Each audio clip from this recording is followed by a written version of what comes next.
Hello, New York Giants fans. Ed Valentine and Emily Iannaconi of Big Blue View here to review yet another New York Giants loss, this time a 21-6 loss at the hands of the Dallas Cowboys, giving the Giants a record of 4-10, giving them their fifth consecutive double-digit loss season. Morning, M. I am just full of good news this morning. I know, Ed, you're so much cheerier than I expected after yesterday's game. Oh, I'm always happy. Em, when you get to be my age, Em, you wake up in the morning, you gotta feel good. You Take me to know? bed. What can I tell you? What can I tell you? So Em, I have to start with this. I was fortunate yesterday because of the Giants, because of the COVID situation Mhm. around the NFL, which is not a laughing matter, obviously. The Giants made all of yesterday's player access, post game access, press conference with Joe Judge. They made all of that remote. So Mhm. yours truly got to stay home, watch the game in his nice comfy living room with my makeshift little office that I move out to the living room in front of the TV for away games. So Mhm. I got to stay nice and warm yesterday. But I have to start with, how was the free soda? The free soda. We did not participate in the free soda giveaway that the Giants coordinated. Well, good for you. Was that a matter of principle that you did not participate? We were protesting. We were protesting the concept. No, see, you should have taken the soda and requested multiple refills that you just kept pouring into the ground because you should have been costing John Mara money. Right. I didn't understand it because it was like a one I think it'd be one thing if it was a free hot chocolate. I feel like then I'm a little bit more on board. I'm not totally on board. But it was Well, cold yesterday. I didn't want a cold soda at the well, game, you know? I I had a better suggestion that I ran by Chris and I mentioned in my things I think column last night.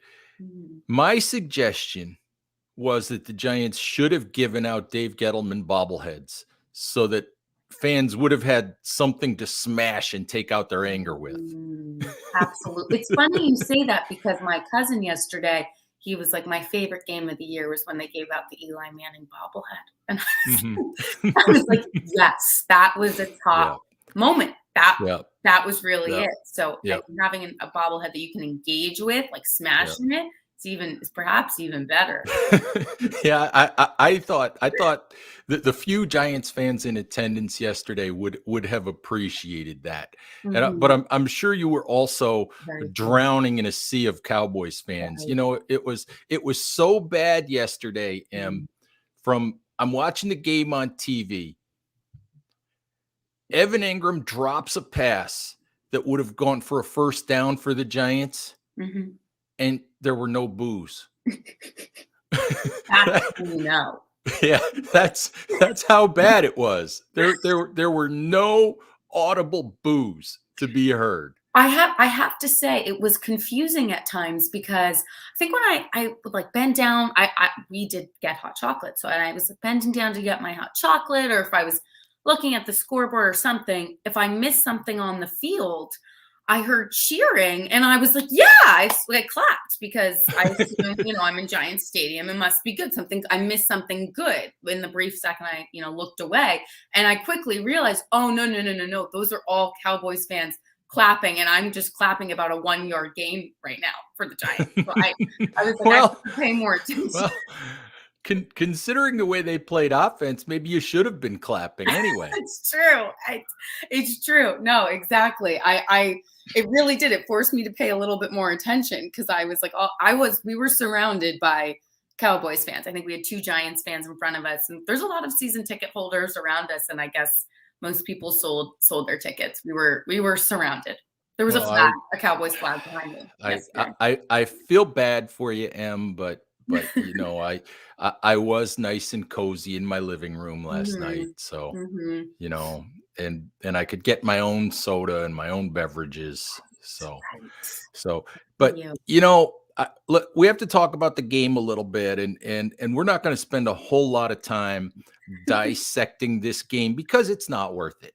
Mm, It's mhm, just not worth it. It was another pitiful Giants offensive performance, mhm, another game where we saw the defense play as well as it could have under the circumstances. And I feel bad for this defense because it's a defense that is not filled with superstars, but it's mhm, a defense that remains good enough to be part of a competitive NFL team. But mhm. I think we've learned one thing over the last 3 weeks, Em.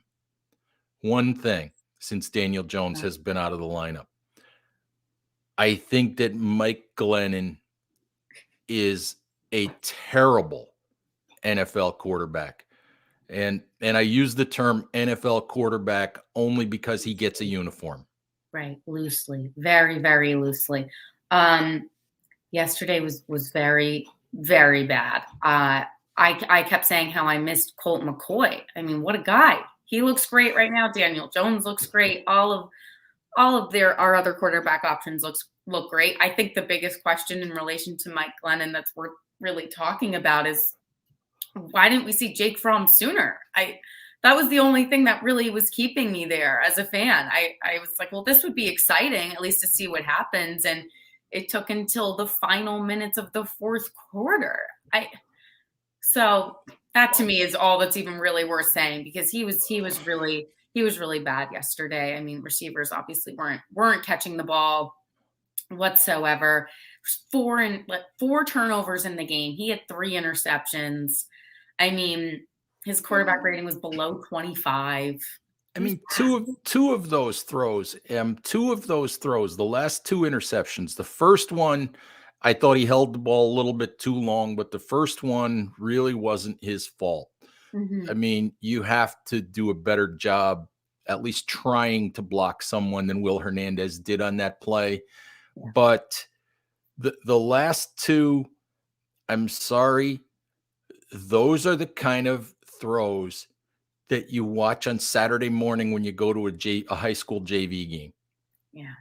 You know, the interception thrown in the direction of Sterling Shepard. Why he let that ball go, I will never know.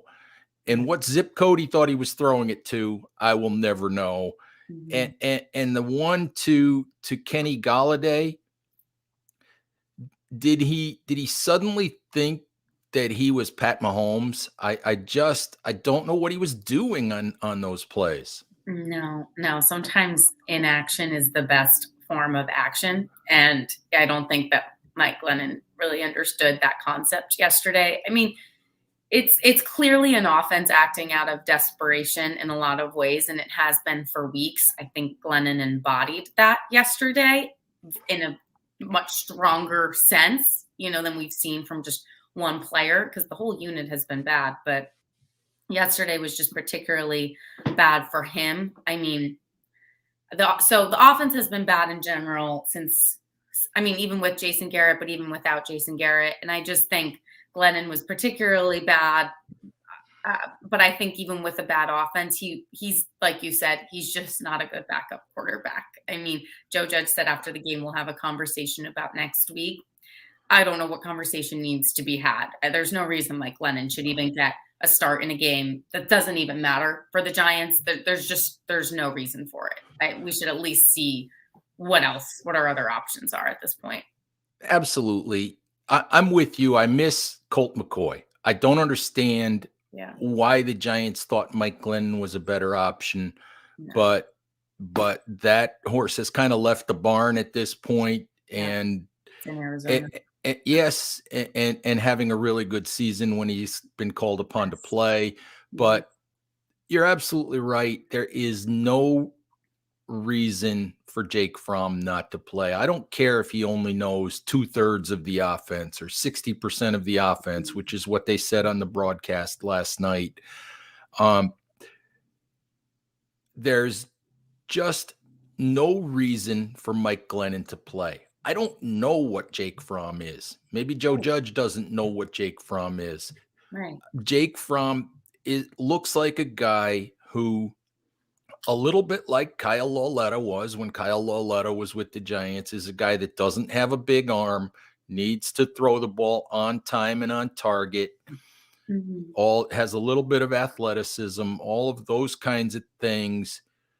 But and Jake Fromm's not going to be your starting quarterback next year. We know that, but throw the fans a bone, let the kid play, find Mhm. out if he can be part of your quarterback room next year. Mhm. And at the very least, the guy understands the purpose of having wide receivers on a football team. Mhm. Mhm. Exactly. So, Exactly. I mean, look, Glennon had 99 passing yards in the game and Fromm had 82. He came I, into the game, he completed 4 straight passes, 6 of 12 for 82 yards. At least 2 of his passes also were dropped. So, I mean, he obviously it's a very short sample size, but that's exactly what you were just saying. We don't really know what we have with Jake Fromm, so let's just see because it's got to be better or at least more interesting than and watching Mike Glennon. I mean, it's this is and almost the only positive of being a losing team is that you can kind of experiment and you have nothing more to lose. So right. we might And, as well. and and if it's not better, nothing ventured, nothing gained, then Exactly. you know that you need to add to the quarterback room next year, Right. because then you'll know that Fromm's not a capable number two. Hmm. So, or maybe after 3 games you'll know that he is a capable Right. number two, and you can cross one need off the list, because Exactly. there certainly are a whole lot of needs going into the off season. Absolutely. But you know, breaking down Sunday's game is a little bit pointless, because Mhm. we know where we're at. It's 4-10. It's a sinking ship. It's 5 consecutive double-digit loss seasons. Mhm. So, I mean, I think we need to talk about some other things. The first thing I just want to talk about is I felt so bad for Sterling Shepard at the end of last night's game. Yeah. As soon as I saw the replay of what happened to Sterling Shepard, I knew what it was. I knew that it was a Mhm. torn Achilles tendon. And I mean, this is not about me, but I have personal experience with torn Achilles tendons. I've done it twice. Mm. I know what it looks like. And as soon as I saw the replay, I was like, that's a torn Achilles tendon. Yeah. And I've always liked Shep. I've always admired the fact that he's been a stand-up guy. But I think we not only saw the end of his season last night, I think we saw the end of his Giants career. Yeah. I think we probably did. I know on Big Blue View we detailed the cap situation and the different cap hits that come with Shepard's contract. He still has 2 years remaining.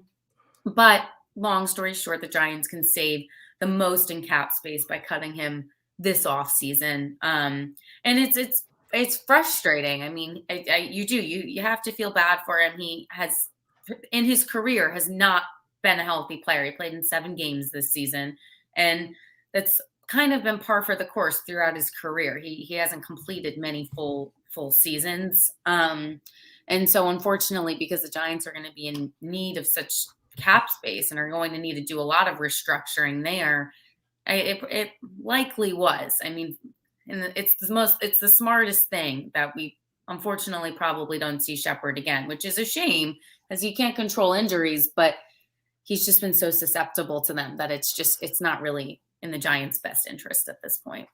No, it's not. And it comes back to a point that you raise every single week, is that the Giants have to do something, not only about the cap, but something about trying to identify players who have a chance to stay healthy.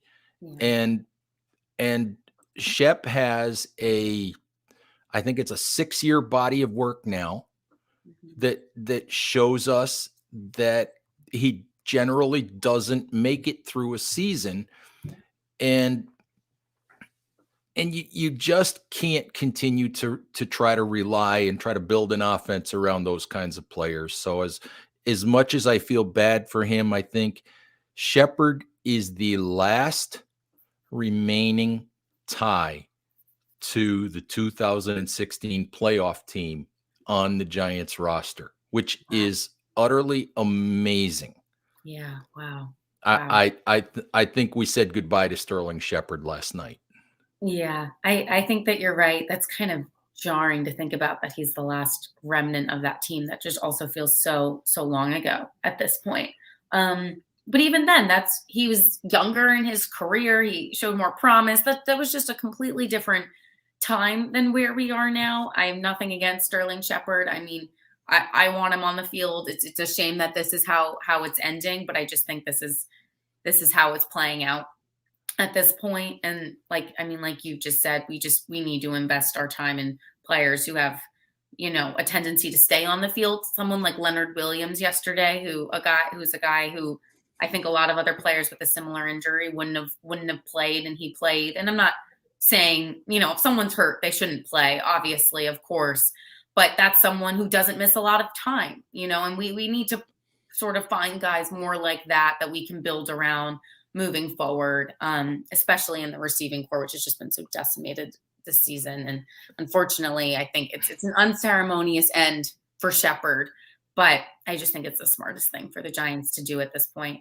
Yeah, and I'm glad you brought up Leonard Williams, because I put Williams in the kudos and wet willies with a kudos this morning, not because he played spectacularly. He played pretty well. He played like Leonard Williams, Mm-hmm. but he played with one arm. He played with a triceps injury.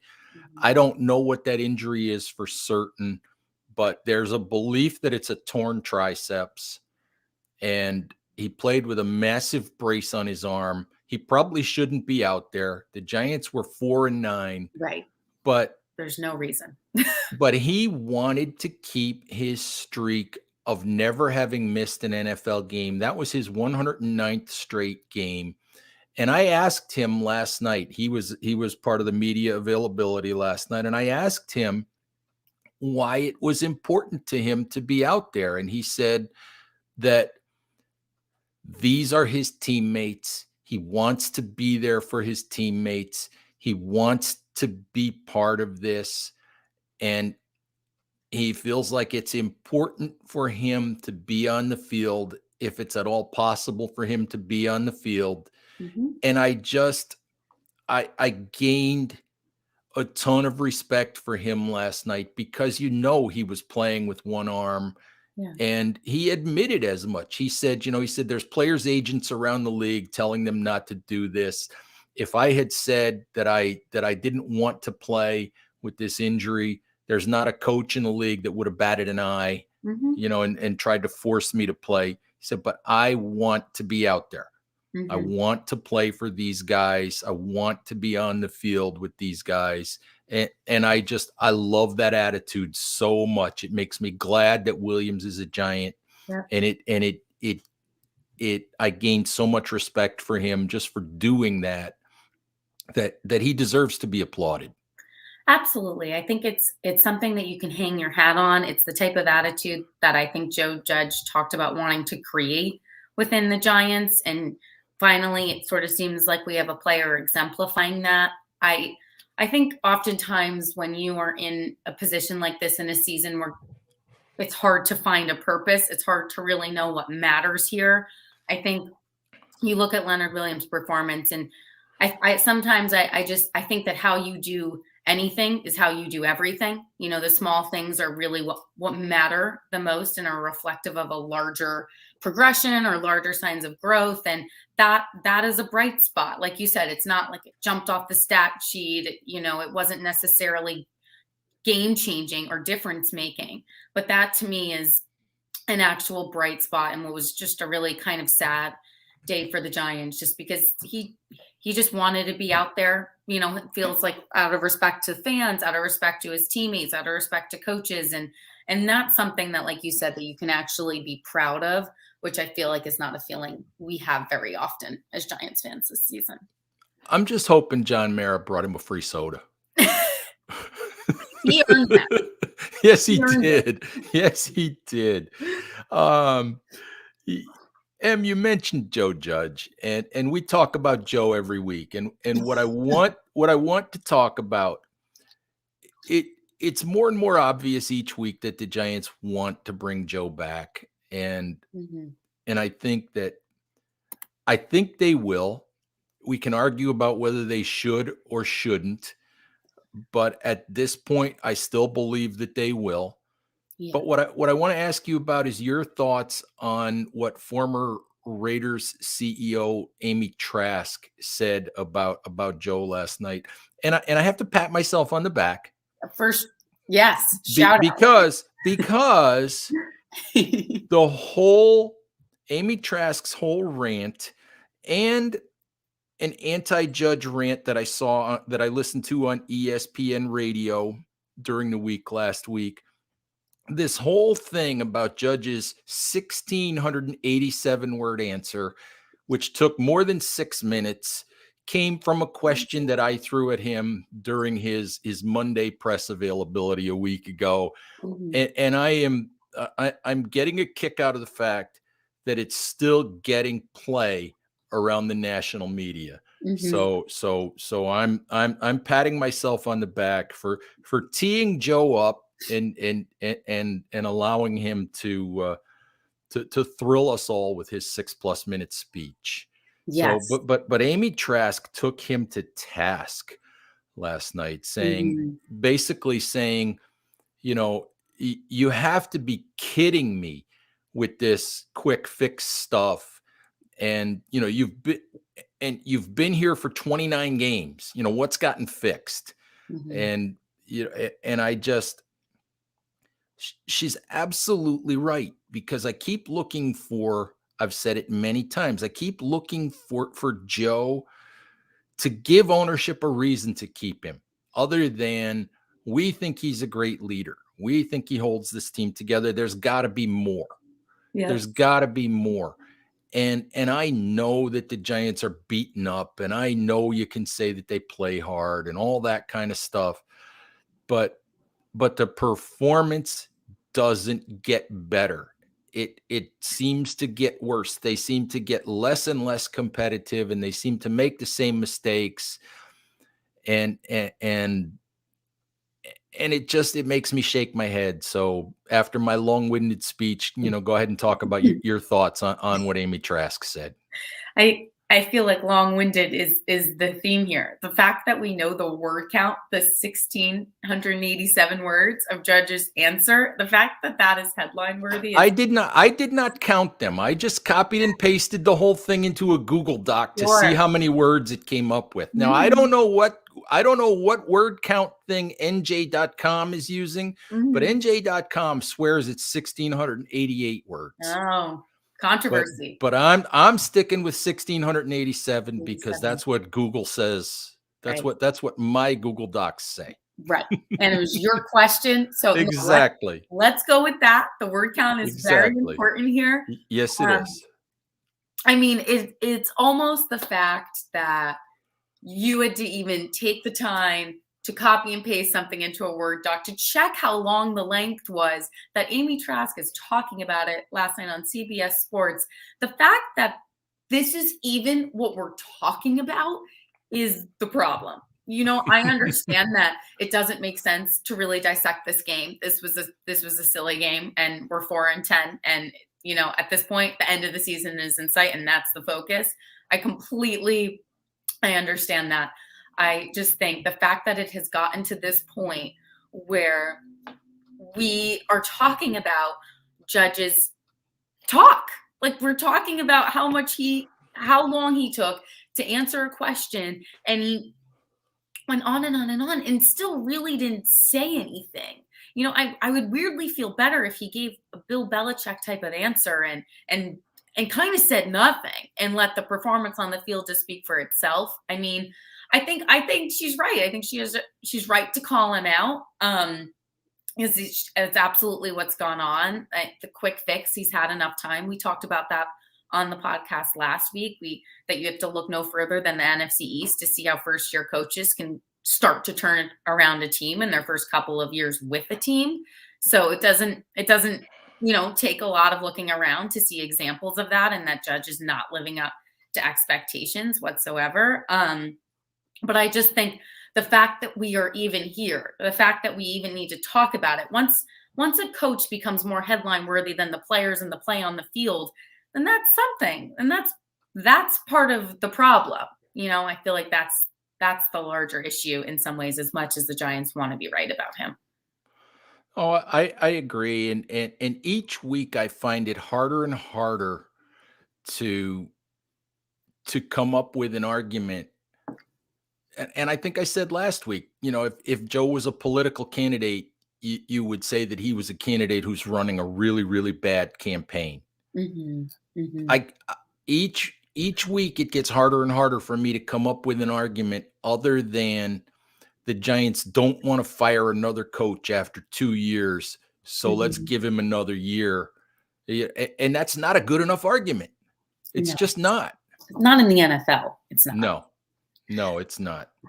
No. And hey, the other thing that came out Sunday was a CBS report, and let me say this, I'm never sure how trustworthy Jason La Canfora of CBS Sports is because he winds up being wrong more often than he's right, as far as I can tell. But La Canfora reported that Kevin Abrams will basically get strong consideration if Dave Gettleman does retire, resign, get fired, whatever at the end of the season.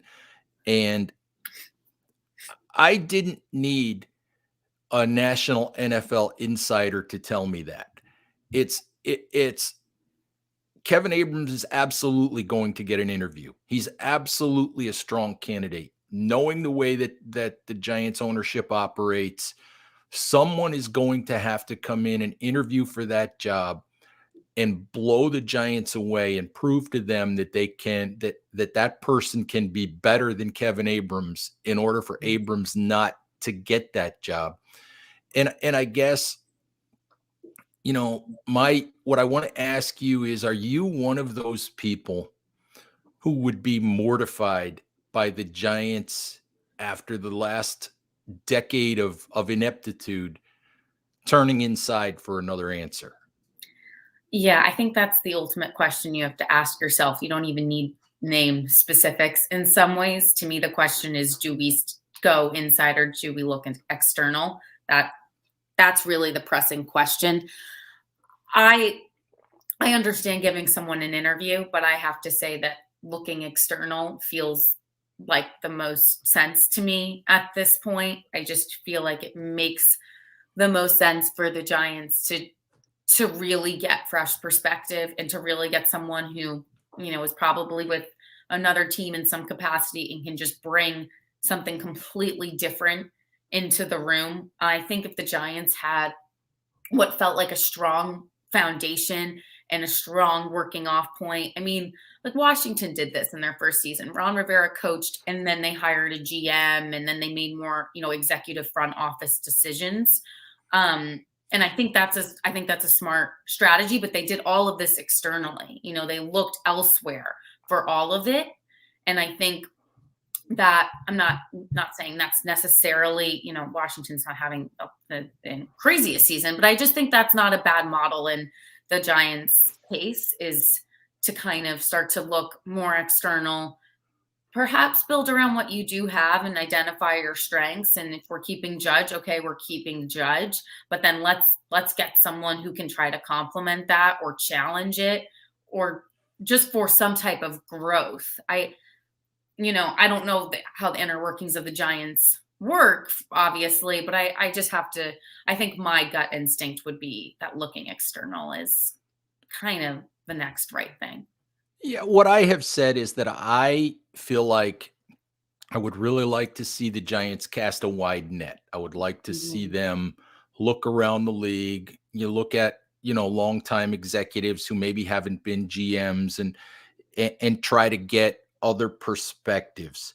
Mhm. Obviously, it doesn't take a national NFL insider to figure out that there will be candidates out there who tell the Giants, if you're keeping Joe Judge, then I would rather pass on this interview because I want to bring my own head coach. Yep. And I get that, but there are only 32 of these jobs. Yep. There are only a couple of them that come available every year in terms of GM opportunities.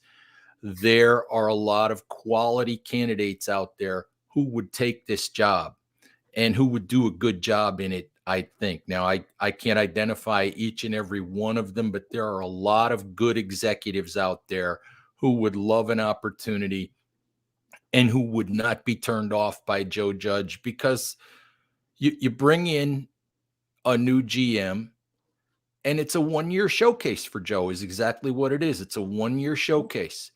Do the job, show you can work with the GM, show you guys can be on the same page. And if you can't, the GM is staying and the coach is going. And Mhm. that's the reality of it. So Mhm. I think that there would be plenty of qualified, quality candidates who would take that job. But in the end, Agree. I will not be surprised in the least if the job gets handed to Kevin Abrams. Not in the least. Yeah. I wouldn't either, just because it's the Giants way, so I completely understand why you say it. I think it's I'm sure a lot of teams look internally first. I just think that particularly for the Giants, that is their preferred way of going. I just think when something is this dire, like, clearly this is really not going well. I mean, double digit losses in 5 straight seasons is bad. I mean, this is really bad. I think, if you have a couple of these seasons, 3 of these seasons, then maybe yes, okay, we practice a little bit of patience, but I just think we're at the point now where completely flipping the switch and kind of trying to start anew and build from it is kind of the way to go. And that's why I just feel like looking for other perspectives and looking elsewhere, like you said, casting a wide net is not even just the smartest, but the most responsible thing to do. Just to see what other people can offer, because at this point what the Giants are doing has for years not worked. And so I just think we've reached a breaking point a little bit. And I think if it's not treated as such, as a fan, that's kind of hard to wrap your head around, because it would, I think, not really casting that wide net reflects a lack of urgency a little bit. And I think this is as urgent a situation as you get in the NFL. So feel like it's time. But we're right back where we started, Em. Maybe Kevin Abrams and John Mara and Steve Tisch will walk around and hand out the free soda next year. There we go. There we go. That might be a little bit more interesting. All right. I think we have reached the end here. I think we've hit pretty much all of the topics that we need to hit. Giants fans, please subscribe to our show here on YouTube and on Big Blue View Radio if you're listening on our podcast platform. Thank you, and we'll talk to you soon. Bye-bye.